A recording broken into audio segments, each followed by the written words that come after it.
శ్రీమాత్రే నమః. శ్రీ లలితా సహస్రనామంలోని 703వ నామము సర్వమోహిని.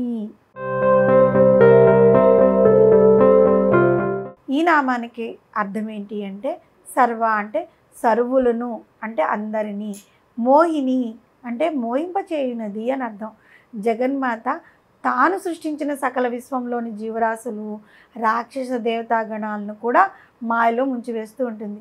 భేద బుద్ధిని, దైత్య బుద్ధిని, తనకు ఇతరులకు భేదమించు సకల పామరజలను మోయింపజేస్తూ ఉంటుంది ఆ తల్లి.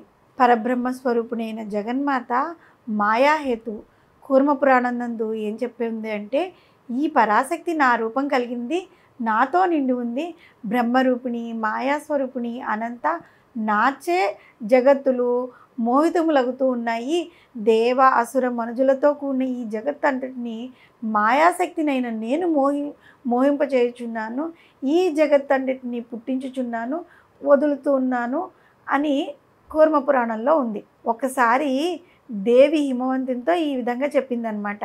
ఈ లోకంలో శృతి స్మృతి విరుద్ధములైన శాస్త్రములు ఏవి కనబడుతున్నాయో అటువంటి ద్వైతవాదములైన కపాలము, భైరవము ఈ మొదలైన మోహములను కలిగించటానికి ఏర్పడ్డాయి. అటువంటి ద్వైత బుద్ధిని కల్పించు అసత్య శాస్త్రముల చేత కలత చెందిన వారు, వాళ్ళు కలతపడమే కాకుండా ఇతరులను కూడా కలతపరుస్తూ ఉంటారు.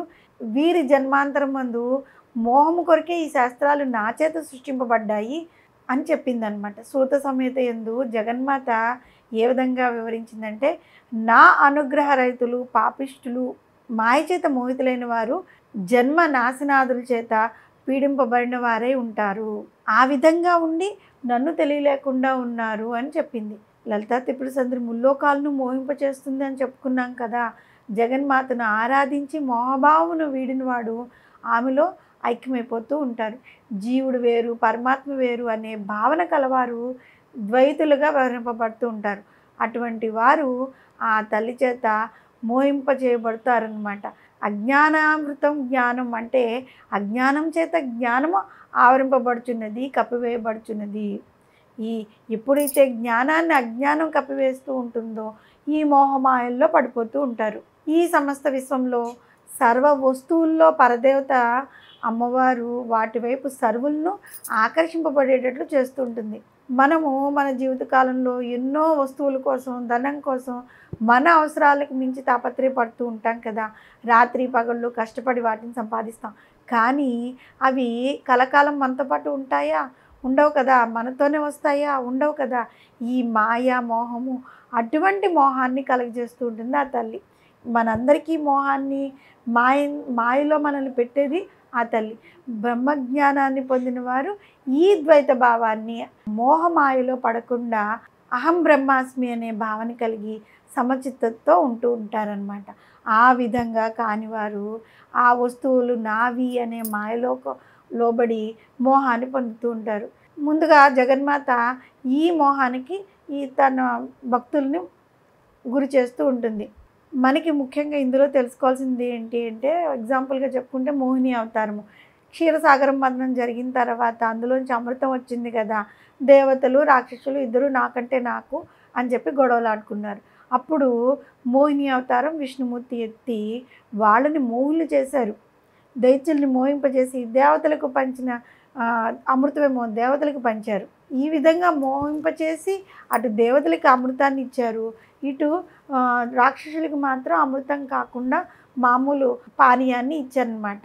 ఆ విధంగా వీళ్ళు మోహంలో పడిపోయి ఆ విష్ణుమూర్తి అంటే ఆ మోహిని అవతారంలో ఉన్న విష్ణుమూర్తి ఏమిస్తున్నారు అన్నది గ్రహించుకోలేకపోయారనమాట. అలా మనల్ని అమ్మవారి మోహంలో పడేస్తూ ఉంటుంది. కానీ ఆ మోహంలో మనం పడకుండా తిరిగి అమ్మవారిని ప్రార్థన చేస్తే ఈ మోహమాయాల నుంచి మనల్ని అమ్మవారు బయటపడేస్తుంది. దుర్గా సప్తశతిలో మేధో నామక మహర్షి సురధుడు అను రాజుకు వైశ్యోత్తమునకు మాయాస్వరూపాన్ని గురించి వివరించారనమాట.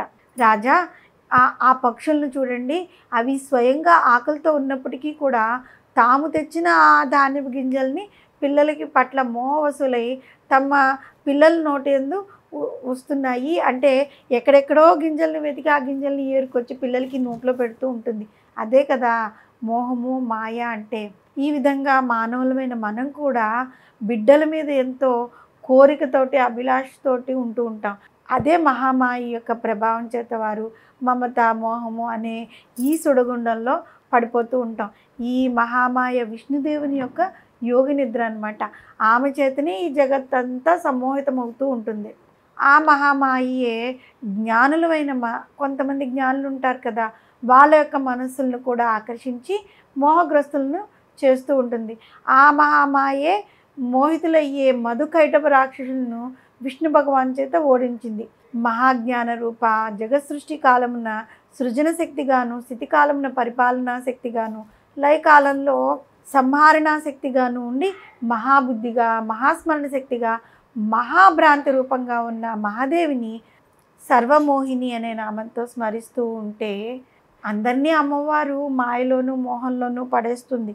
ఎప్పుడైతే అమ్మవారి పాదాలను పట్టుకుని మనము అమ్మ అని సర్వస్వ శరణాగతి వేడుకుంటూ ఉంటాము, ఈ మోహ మాయల నుంచి మనల్ని బయటపడేసి జగన్మాత మనకి ఏ విధమైనటువంటి మోక్ష మార్గాన్ని ప్రసాదించాలో, ముక్తిని ప్రసాదించాలో ఆ విధమైన మార్గంలో మనల్ని ప్రయాణం చేసేలాగా చేస్తుంది. శ్రీమాత్రే నమః.